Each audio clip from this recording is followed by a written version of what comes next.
Hey everybody, it's James Cannell here with Mobile Realty Group doing our Tip Tuesday where we get one of our Power Team members to come talk about their area of expertise. Today we have Jesse from Blitz Electrical coming to talk about all things electrical for your home and your rental properties. Jesse, welcome to Tip Tuesday. Thank you, James. It's great to have you. So Jesse, why don't you introduce yourself really quickly? Tell us a little more about yourself, your history, and Blitz Electrical. Yeah, so a little bit about myself. I was born and raised in Edmonton, Alberta, and got into the electrical industry back in 2007, so a few years, and really just wanted to help people. I started business with something that I could bring to just everyday people and help them out with needs. So just using my expertise to bring that to the table for every person. Yeah. That's awesome. Well over a decade of electrical experience. So you're definitely the the right guy to be talking to today on Tip Tuesday. So I'm just going to ask some questions that we get asked all the time. So we're going to start with the beginning of the process. I mean, we've got our clients looking at houses. There's a couple of things that people always watch out for, but when you're touring a property or getting a little more serious about potentially putting an offer on a house, from an electrical perspective, what are some of the things that a buyer should really keep an eye out for and be mindful of? Yeah, one thing that I would look for is check out that electrical panel. Obviously get a home inspector to come inspect everything, but yeah, that electrical panel, the stab lock, Federal Pioneer panels are known for failure, and I've worked on many of them and had nothing but problems with them. So that's one thing. And what was that? What was that type again for people to be mindful of? That was the Federal Pioneer stab lock. Got it. Yeah. Keep an eye out for that one, people. Yeah, I've had breakers literally like melt down right in front of me, and yeah, and that kind of stuff. Another thing is plugs with no ground prongs. So if it's like a really old house and it has only 2 prongs instead of 3 on the outlets, right. You can get around that by installing a GFI instead of rerunning wires. Just if you're, going to be plugging like a computer or a TV or modern appliances in. And probably the other biggest thing that I find is older kitchens not able to run modern appliances properly, so making sure that you got adequate power and circuits in your kitchen.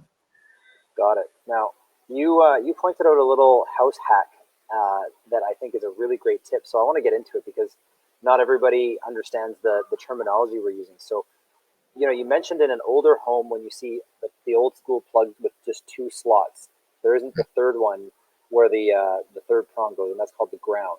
So just for the people at home, what do you mean by installing a GFI plug, and what is it? What is the benefit of doing that from a safety and whatnot perspective? Yeah, so a GFI, it'll act as if there's no ground connected to it. Mm-hmm. Just the mechanism inside of it will act as a ground, and if it basically has a sensor that if it senses any amp or any voltage going outside of an irregular pattern or irregular scale, then it'll trip instead of causing a problem. Right. So, and what are some really of the problems? For modern houses. Yeah. What are some of the problems that we could be running into that we don't want to have happen that we can solve with this GFI trick? Yeah. So like if things aren't grounded properly and you have a high load, like say TVs aren't really high anymore, but you get like your computer or something that's really drawing a lot off that circuit. Mm-hmm. It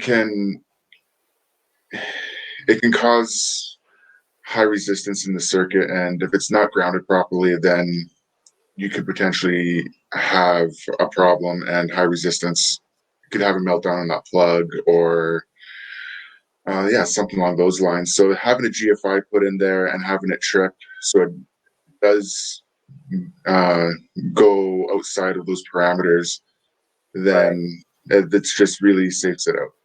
So when we say meltdown, that's like a fire hazard, right? That's a fire hazard. Yeah, I've seen Right.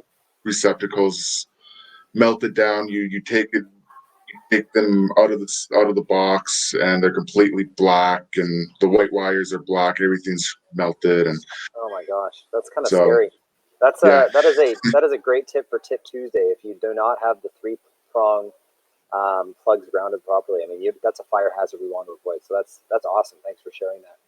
yeah, Now there's one question that I get asked all the time, and I got to tell you, I think I know the answer, but I want to make sure that I'm getting it from a pro, and it doesn't happen that often, but it happens often enough, and it's what the heck is the deal with aluminum wiring? A lot of people get concerned about it. Some people say if a house has it, it's a deal breaker, but can you maybe just talk about what's the difference between aluminum wiring, copper wiring, and what we should know as homeowners and buyers? yeah. So back in the '70s, copper wiring, the prices went out the roof, and so what they did was they had a cheaper alternative, which was aluminum. Right. The problem with aluminum is that it oxidizes over time, and Mm-hmm. with oxidization, it becomes brittle. And when that happens, that really only happens at the connection points, like so at your plugs and your switches and behind your lights and things like that. But it'll oxidize and become brittle. And what happens is you get high resistance out of that and becomes a fire hazard. So a lot of insurance Right. companies will want you to get the pigtailing done. And basically, what the pigtailing does is you strip the wire back to a place where it's not being exposed to oxygen, where it's still not brittle. It's good to go, and yeah, you just splice it with copper wiring, and you have to do it a specific way with some goop and everything. Because what happens if you do it wrong is you have two metals, aluminum and copper, heat up and cool down at different rates.